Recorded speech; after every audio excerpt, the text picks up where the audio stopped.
Hello ಸ್ನೇಹಿತರೆ, ಶ್ರೀ ರಂಗ ಟಿವಿಗೆ ಸ್ವಾಗತ. ಸ್ನೇಹಿತರೆ, ನಮ್ಮ ಶ್ರೀ ರಂಗ ಟಿವಿ ಚಾನಲನ್ನು ದಯವಿಟ್ಟು ಸಬ್ಸ್ಕ್ರೈಬ್ ಮಾಡಿ. ಈ ದಿನ ಮನೋಲ್ಲಾಸದಲ್ಲಿ ಪ್ರಯತ್ನದಿಂದ ಯಶಸ್ಸು ಇದರ ಬಗ್ಗೆ ಹೇಳುತ್ತಿದ್ದೇನೆ.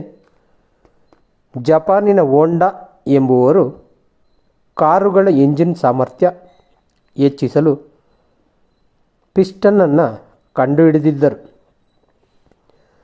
ಯಾವುದಾದರೂ ಕಾರು ಕಂಪನಿಯವರು ಈ ಪಿಸ್ಟನ್ ಖರೀದಿಸಿದಲ್ಲಿ ಮಾತ್ರ ಅವರ ಸಂಶೋಧನೆಯಿಂದ ಲಾಭವಾಗುತ್ತಿತ್ತು.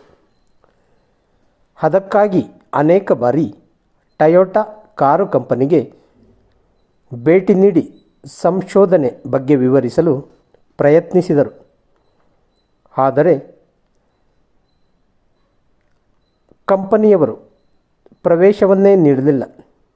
ಮತ್ತೆ ಮರುವರ್ಷ ಪ್ರಯತ್ನಿಸಿ ಕಂಪನಿಯ ಇಂಜಿನಿಯರ್ಗಳನ್ನು ಭೇಟಿ ಮಾಡುವಲ್ಲಿ ಯಶಸ್ವಿಯಾದರು. ಆದರೆ ಅವರು ಹೋಂಡಾ ಸಂಶೋಧನೆಯನ್ನು ಗಂಭೀರವಾಗಿ ಪರಿಗಣಿಸಲಿಲ್ಲ.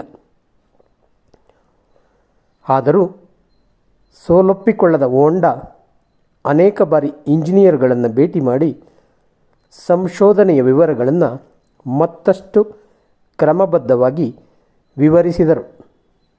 ಇದರಲ್ಲಿ ಯಶಸ್ಸಾಗಿ ಕಾರುಗಳಿಗೆ ಪಿಸ್ಟನ್ ಪೂರೈಸಲು ಟೊಯೋಟಾ ಕಂಪನಿಯಿಂದ ಆದೇಶ ಪಡೆದರು.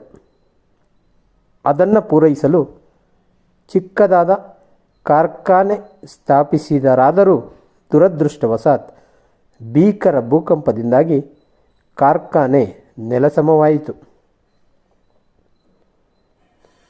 ಪುನಃ ಸ್ಥಾಪಿತವಾದ ಕಾರ್ಖಾನೆ ಎರಡನೇ ಮಹಾಯುದ್ಧದ ಸಂದರ್ಭದಲ್ಲಿ ಧ್ವಂಸವಾಯಿತು. ಇದರಿಂದ ಧೃತಿಗೆಡದೆ ಆತ್ಮವಿಶ್ವಾಸದಿಂದ ಹಿಡಿದ ಛಲವನ್ನು ಮುಂದುವರಿಸಿ ಹೋಂಡಾ ಮತ್ತೆ ಕಾರ್ಖಾನೆ ನಿರ್ಮಿಸಿದರು. ಈ ಬಾರಿ ಅವರ ಕಠಿಣ ಶ್ರಮಕ್ಕೆ ಫಲ ದೊರೆಯಿತು. ಸ್ವಂತ ಕಾರ್ಖಾನೆ ನಿರ್ಮಿಸಿ ಪಿಸ್ಟನ್ ತಯಾರಿಸಿ ಪೂರೈಸುವುದರಲ್ಲಿ ಯಶಸ್ವಿಯಾದರು.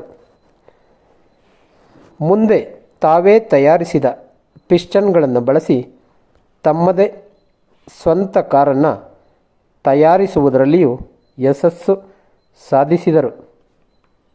ಹೋಂಡಾ ಬಡ ಕುಟುಂಬದಲ್ಲಿ ಜನಿಸಿದ ಅಬ್ರಹಂ ಲಿಂಕನ್ ಜೀವನದಲ್ಲಿ ಕಷ್ಟಗಳ ಮೇಲೆ ಕಷ್ಟ ಅನುಭವಿಸಿದರು. ಅನೇಕ ಚುನಾವಣೆಗಳ ಸೋಲು ಅವರನ್ನು ಇನ್ನಷ್ಟು ಬಲಶಾಲಿಯನ್ನಾಗಿಸಿತ್ತು. ಸತತ ಸೋಲನ್ನು ಅನುಭವಿಸಿದರೂ ಗೆದ್ದೇ ತೀರುವೆ ಎಂಬ ಆತ್ಮವಿಶ್ವಾಸ ಲಿಂಕನ್ ಅವಿರತ ಪ್ರಯತ್ನದಿಂದಾಗಿ 52ನೇ ವಯಸ್ಸಿನಲ್ಲಿ ಲಿಂಕನ್ ಅಮೇರಿಕದ ಅಧ್ಯಕ್ಷರಾದರು. ಅಮೇರಿಕದ ಕರಿಯ ಜನರನ್ನು ಗುಲಾಮರನ್ನಾಗಿ ದುಡಿಸಿಕೊಳ್ಳುವ ಅನಿಷ್ಟಕಾರಿ ಪದ್ಧತಿಯ ನಿರ್ಮೂಲನಗೈದು ಮಾನವೀಯತೆಯ ಹಿರಿಮೆಯನ್ನು ಮೆರೆಸಿದರು. ಆತ್ಮವಿಶ್ವಾಸ ಮತ್ತು ಸತತ ಪ್ರಯತ್ನಗಳ ಬಲದಿಂದ ಕಷ್ಟಗಳ ನಿವಾರಣೆ ಸಾಧ್ಯ ಎಂಬುದಕ್ಕೆ ಹೋಂಡಾ ಮತ್ತು ಲಿಂಕನ್ ದೃಢ ನಿದರ್ಶನ. ಪ್ರತಿಯೊಬ್ಬ ಮನುಷ್ಯನು ವಿಭಿನ್ನ, ಅಂತೆಯೇ ಆತನ ಬುದ್ಧಿಮತ್ತೆಯಲ್ಲೂ ಭಿನ್ನತೆಯನ್ನು ಕಾಣಬಹುದು. ಬುದ್ಧಿವಂತನು ಒಂದೆರಡು ಬಾರಿ ಓದಿ ಗ್ರಹಿಸಿಕೊಂಡ ವಿಷಯ ಮತ್ತೊಬ್ಬನಿಗೆ 10-15 ಬಾರಿ ಪುನರಾವರ್ತಿಸಿದಾಗ ಅರ್ಥವಾಗಬಹುದು.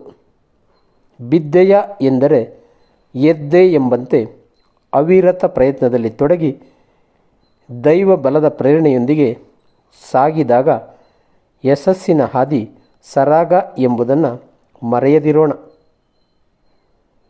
ಧನ್ಯವಾದಗಳು ಸ್ನೇಹಿತರೆ. ಈ ದಿನ ಪ್ರಯತ್ನದಿಂದ ಯಶಸ್ಸು ಇದರ ಬಗ್ಗೆ ಹೇಳಿದ್ದೇನೆ.